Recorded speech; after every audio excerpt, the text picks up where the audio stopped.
Bonjour, aujourd'hui la dichotomie. Qu'est-ce que c'est que la dichotomie? Eh bien, c'est une façon de percevoir les choses, les événements et la réalité de manière très contrastée, très extrême. On dit aussi binaire, en ne reconnaissant que deux cases possibles pour rendre compte d'une dimension qui appartient à la réalité. C'est une polarisation qui tend à simplifier et à radicaliser les choses de manière très excessive. Pourquoi la dichotomie pose-t-elle problème? Eh bien parce que dans la nature, rien ne rentre tout à fait dans cette logique binaire. La norme, la vie et la capacité d'adaptation se situent plutôt autour de la moyenne, du centre, du milieu et non aux pôles et aux extrêmes. Pourtant, il est assez naturel que notre cerveau commence par fonctionner en discriminant les contrastes, les valeurs les plus ultimes, car c'est une approche économique qui permet de choisir des options nettes dans un temps record, ce qui peut avoir son intérêt dans une optique de préservation de la vie. Ainsi, dans l'enfance, on perçoit les choses de façon contrastée, parce que d'un point de vue cognitif, eh bien, c'est beaucoup plus facile et rapide. Il y a les gendarmes et les voleurs, les gentils et les méchants, les coccinelles et les araignées. Et tout ça paraît bien clair et bien ordonné, même si ça nourrit quand même des peurs excessives. Tel ou tel qui est classé dans le camp des méchants suscite des réactions irrationnelles. On retrouve ça aussi chez pas mal d'adultes.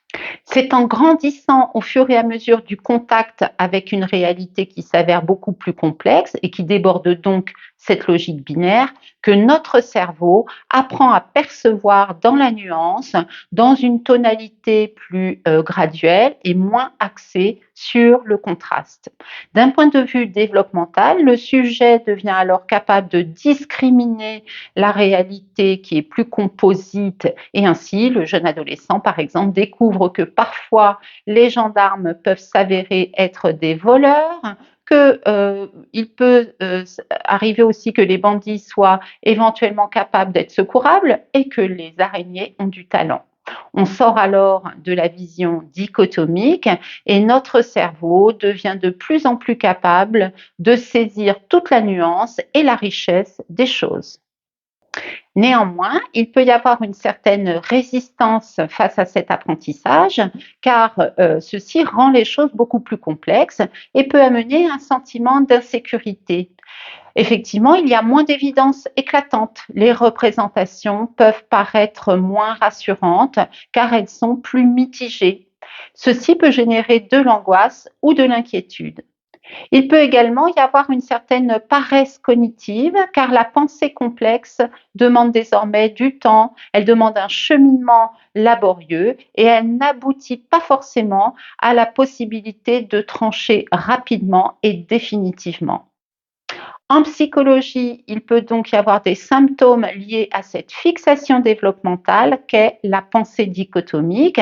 Et pour aller vite, on parle alors de fonctionnement en tout ou rien. La personne semble n'avoir pour grille de lecture qu'une grille à deux cases, le tout ou le rien, le vrai ou le faux, le bon ou le mal.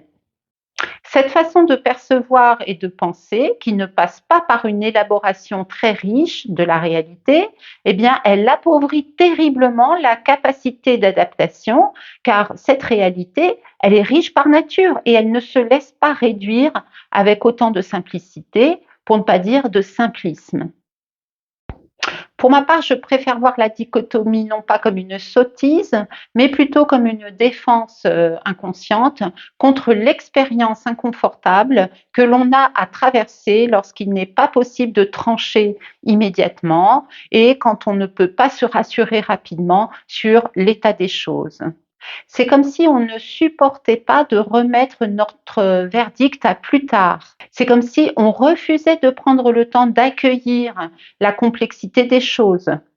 Par réaction, on les simplifie à l'extrême.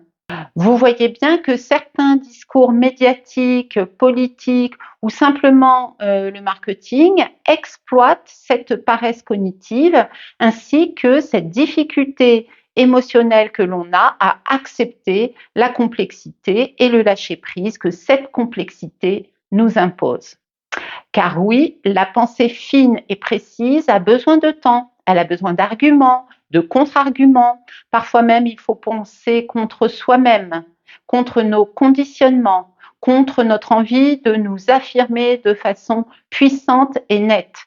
Il faut même être capable de se dédire, de se contredire, car notre pensée est une matière vivante, elle aussi. Elle est dynamique et elle évolue si on lui laisse le temps de cheminer. Ainsi, en psychologie, les personnes qui restent bloquées dans un fonctionnement dichotomique sont souvent incapables de supporter émotionnellement une pensée complexe et ces personnes préfèrent simplifier les choses quitte à se tromper ou bien quitte à réduire la réalité. Il peut alors être très difficile de discuter avec ces personnes sans se sentir piégé et sommé de choisir son camp. Soit tu es avec moi, soit tu es contre moi. Soit tu m'aimes, soit tu me hais. Soit c'est vrai ou soit c'est faux, etc. Avec ce genre d'injonction dichotomique, ces personnes nous empêchent de penser complexe, de penser nuancée et tout simplement d'exprimer ce qui ne se laisse pas réduire à une binarité radicale. Ainsi, le débat est clos par incapacité de porter le débat dans sa complexité et sa richesse. À l'inverse de la dichotomie, on parle en psychologie d'ambivalence pour désigner la capacité de composer avec des dimensions qui paraissent contraires ou bien antagonistes. Je t'aime, mais parfois je ressens un élan d'hostilité envers toi. Ceci n'est pas du désamour, mais un mélange de deux courants qui semblent opposés et contradictoires, mais qui, dans la réalité, peuvent tout à fait cohabiter. Dans la nature et même dans la nature humaine, cette complexité qu'est l'ambivalence est toujours présente. Elle brouille les pistes, certes, mais elle l'enrichit également. Vous connaissez peut-être le symbole du yin et du yang qui évoque cette complexité qui se fait richesse. Alors voilà, j'espère vous avoir donné le goût de la pensée complexe afin de vous permettre d'assumer la richesse des choses et vous donner peut-être le goût de la nuance pour vous libérer de la dichotomie qui est toujours une source d'appauvrissement de notre pensée, mais aussi de notre cœur, de notre ouverture au monde.